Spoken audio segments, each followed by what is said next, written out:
Қайырлы күн баршаңызға. Бүгінгі сабағымызда Қазақстан тарихы бойынша тест талдайтын боламыз. Олай болса, бірінші алғашқы сұрағымыз Махмұд Қашқаридың еңбегі. Жалпы Махмұд Қашқари бізде 11-ші ғасырда өмір сүрген. 11-ші ғасырда бұл жеке сұралатын өз сұрақ.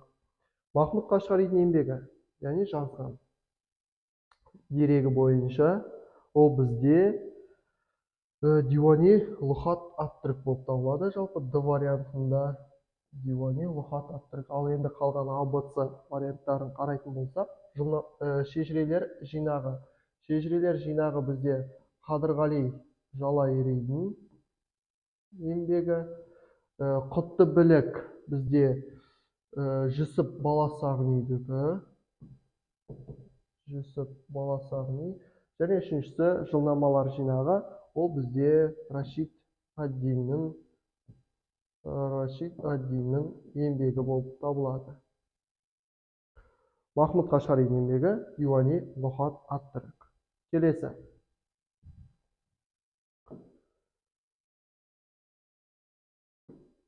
Келесі бізде екінші сұрағымыз 14-ші ғасырда қазақ жерін мекен еткен тілі, салт дәстүрі ортақ тайпалардың этникалық, саяси, тарихи бірігуінің негізінде не құрылды дейді. Яғни бізде 15-ші ғасыр, яғни 1400-ші жылдар болып табылады. Енді бұл жерде Бөкей ордасы құрылды, А варианты. Бөкей ордасы жалпы бізде батыс Қазақстанда Еділ мен Жайық арасында құрылған. 1801 жылы Бөкей ордасы бірінші Павелдің орыс патшасы бірінші Павелдің бұйрығымен құрылған болатын. Жалпы Бөкей ордасының екінші атауы бізде ішкі орда деп аталады. Яғни бұл бізде 1801 жылдар, яғни 19-шы ғасыр аралығына дейін кетіп қалады. Бұл вариант бізде келмейді. Келесі. Екінші варианты бізде. Екінші вариант Қазақ хандығы құрылды дейді. Яғни бұл варианты. Қазақ хандығының құрылған уақыты бізде 1465-66 жылдары. Мұхаммед Хайдар Дулатидің дерегі бойынша 65-66 жылдары құрылған. Яғни Жетісу аймағы, ол бәріміз білеміз, Әбілқайыр хандығынан бөлініп, оңтүстік шығысқа қарай көшіп Моғолстан жері Есенбұғадан жер алып, сол жерлерден Шу, Талас, Жетісу аймақтарынан жалпы Қазақ хандығының құрылғандығын айқын дәлел ретінде Мұхаммед Хайдар Дулатидің еңбегінен көре аламыз. Жалпы бұл жер бізде 15-ші ғасыр кезі. Ішкі феодалдық тартыстар өрши түсті. Д вариантта Моғолстан мемлекеті құрылды. Моғолстан мемлекеті Қазақстан территориясындағы Шыңғысханның екінші баласы Шағатайдың ұлысы. Шағатай ұлысы жалпы екіге бөлінген. Ол біріншісі батыс бөлігінде Әмір Темір мемлекеті. Шығыс бөлігінде Моғолстан құрылған болатын. Осы міне Моғолстан мемлекеті құрылды. Ал бұл уақыт жалпы 14-ші ғасырларға сая келеді. 14-ші ғасыр уақытына қарай Моғолстан мемлекеті. Өйткені Моғолстан мемлекеті бізде үлкен мемлекет, алтын орда мемлекеті құлағаннан кейін пайда болған мемлекеттердің бірі. Кейін енді сұрақтың өзіне қайта оралатын болсақ, бұл жерде бізде 15-ші ғасырды сұрап тұр. Қазақ территориясы, яғни Қазақ территориясында бұл жерде бізде Моғолстан да келеді, Қазақ хандығы да келеді. Мекен тілі, салт дәстүрі ортақ тайпалардың этникалық, саяси бірігуі негізінде. Ал бұл жерде басты сұрақтан қарайтын болсақ, қазақ хандығының құрылған уақыты бізде 15 ғасырға тура келеді, ал бұл жерде Моғолстандікі 14 ғасыр. Сол себепті бұл жерде екінші сұрақтың жауабы қазақ хандығының құрылуы, яғни В вариантын аламыз. Үшінші сұрақ. Қалдан Серен, яғни кейдеректе Қалдан Серен деп те келеді, бастаған жоңғар әскерлердің Қазақстанға басып кірген жылы. Яғни уақыты. Жалпы қазақ-жоңғар шайқасы. Қазақтар территориясында, жалпы Қазақстан территориясындағы жоңғарлар біздің шығыс бөлігімізде пайда болған жоңғарлар. Қазақтар. Қазақ жоңғарлар. Екеуінің ұқсастығы екі мемлекеттің, олар көшпелі мал шаруашылығымен айналысқан. Бұларға ең бастысы керегі жер.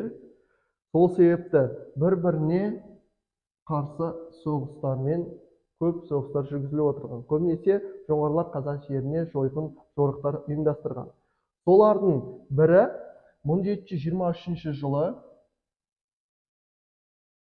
1723 жылдан бастап 27 жылға дейін қазақ жеріне өте қауіпті, өте қиын жағдайда қалған оқиғалардың бірі ол бізде Ақтабан шұбырында Алқакөл сұлама оқиғасы болған болатын. Бұл кезде бізде Севан Рабдан деген қонтайшы қазақ жеріне 1723 жылы 7 бағыттан шабуыл жасаған болатын. Осылай бізде Ақтабан шұбырында оқиғасы болған болатын. Яғни бұл жер А варианты бізге сәйкес келмейді. Келесі. Бізде 1741 жыл. Яғни бұл варианты. 1741 жылы Қалдан Серен қазақ территориясына жоңғарлардың қалың қолымен шабуыл жасаған болатын. Міне Қалдан Серен 1741 жылы. Яғни бұл үшінші сұрақтың жауабы бізде В варианты болады. Үшінші вариант, С вариантын талдайтын болсақ, 1761 жыл. 1761 жылы жоңғарлардың оңтүстік бөлігіндегі Қытай, яғни ол кезде бізде Цин империясы болған. Осы Цин империясы жоңғарларға шабуыл жасап, олардың әлсіреуіне түрткі болған оқиғаның бірі шабуыл жасаған. Ол 1761 жылы. Осы 61 жылдан кейін жоңғарлар ақырындап көрші мемлекеттерге өз жерлерінен басқа жерлерге көшу мәселесі өте қарқынды түрде басталып жүргізіле бастаған болатын. Яғни 1761 жылы Қытай және жоңғар соғысы болған. Келесі 1745 жыл. Яғни төртінші вариант, Д вариантын талдайтын болсақ, ол бізде 45 жылы. 45 жылы бізде жоңғардың қонтайшысы Қалдан Серен, осы Қалдан Серен қайтыс болады. Ол қайтыс болғаннан кейін бізде мемлекеттің ішінде ішкі талас тартыс басталады. Яғни таққа және мемлекет осы қонтайшыдан кейін әлсіреп мемлекеттің ішкі сыртқы жағдайы нашарлап кеткен болатын. Яғни үшінші сұрақтың жауабы бізде В варианты 1741 жылы. Төртінші сұрақ. Келесі сұраққа өтер болсақ. Абай Құнанбайұлының қазақ әдебиетінде алатын орны. Абай Құнанбайұлы. Бізде қазақ әдебиетінде алатын орны қазақ әліпбиінің авторы. Бұл бізде бұл келмейді. Сәйкес. В варианты қазақ кеңес әдебиетінің негізін салушы. Бұл да бізде Абай Құнанбайұлы кеңес әдебиетінің негізін салмаған тұлға. Жыраулар поэзиясының өкілі. Бұл С варианты да сәйкес келмейді. Яғни бізде қалғаны Д нұсқасы жазба әдебиетінің негізін қалаған тұлға болып табылады. Яғни төртінші сұрақта бізде Абай Құнанбайұлының қазақ әдебиетінде алатын орны жазба әдебиетінің негізін салушы. Келесі 5-ші сұрақ. Бізде Ұлы Отан соғысынан кейін Қазақстандағы саяси қудалау шараларының бірі Ұлы Отан соғысы. Ұлы Отан соғысы 1941 жылдан 1945 жылға дейін созылған Ұлы Отан соғысы. Ұлы Отан соғысының нақты басталған күні 22 маусым күні, ал аяқталған уақыты 9 мамыр болып табылады. Яғни 9 мамыр бізде ұлы жеңістің біткен, аяқталған уақыты болып есептеледі. Ұлы Отан соғысы кезінде, Ұлы Отан соғысынан кейін Қазақстандағы саяси қудалау шараларының бірі Алматы ісі. Бұл бізде Алматы ісі емес, Ленинград ісі. Бұл Ленинградтық Ресей жерінде болған, яғни Қазақстанда Ленинградтық іс болмаған. Келесі Бекмаханов ісі және дәрігерлер ісі. Дәрігерлер ісі емес, бұл жерде әрине С нұсқасы, ол бізде Бекмаханов ісі болып табылады. Бекмаханов ісі, жалпы бұл кісі 19 ғасырдың 20-40 жылдардағы оқиғаларды зерттеп ең кісі. Бекмахановтың ісі қазақтың соңғы ханы Кенесарының көтерілісін ашып, өзінің деректерінде келтірген болатын. Осы себепті бұл кісіні Бекмахановты Ұлы Отан соғысынан кейін қудалау шараларының бірі ретінде қарастырылған. Яғни 5-ші сұрақтың жауабы бізде С варианты болды. 6-шы келесі сұрақ.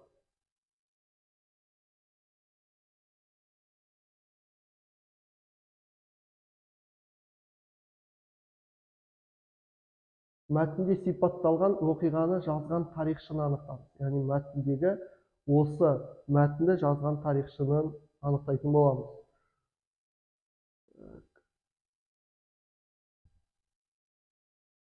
Ол бірінші вариантта.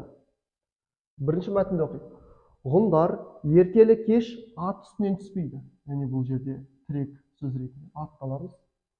Маңызды істер туралы кеңесетін болса, кеңесті ат үстінде отырып өткізеді. Олар өздеріне төніп тұрған патшаның қатал әмірін сезбейді. Ал егер тайпа ақсақалдарының біреуі басшылық жасаса, жолында кездескеннің бәрін шайпап өтеді деп өзінің дерегінде жазып қалдырған тарихшыны анықтауымыз керек. Бірінші, Амиан Марсель, Диодор, Үлкен Плиний, Страбон. Жалпы ғұндар біздің заманымыздан бұрын 3-ші ғасырдың аяғында құрылған мемлекет. Лев Гумилевтің дерегі бойынша біздің заманымыздан бұрын 209 жылы пайда болған. Ғұндардың ең құрған патшасы Шанюи, ол бізде Мөде. Мөдеден кейін бізде Лаушан кетеді. Және де ғұндардың ең атақтысы және батысқа жорық жасап, өте көп жерлерді жаулаған Шанюи, яғни патшалары, ол бізде Аттила, еділ патша. Аттила болып табылады. Енді осы ғұндар туралы мәтіннен жазылған негізгі тарихшы, ол бізде Амиан Марселин болып табылады.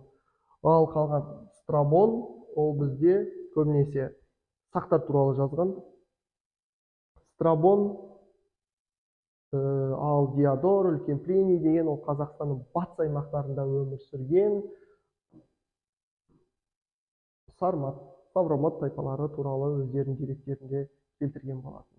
Яғни бұл сұрақтың жауабы Амиан Марселин.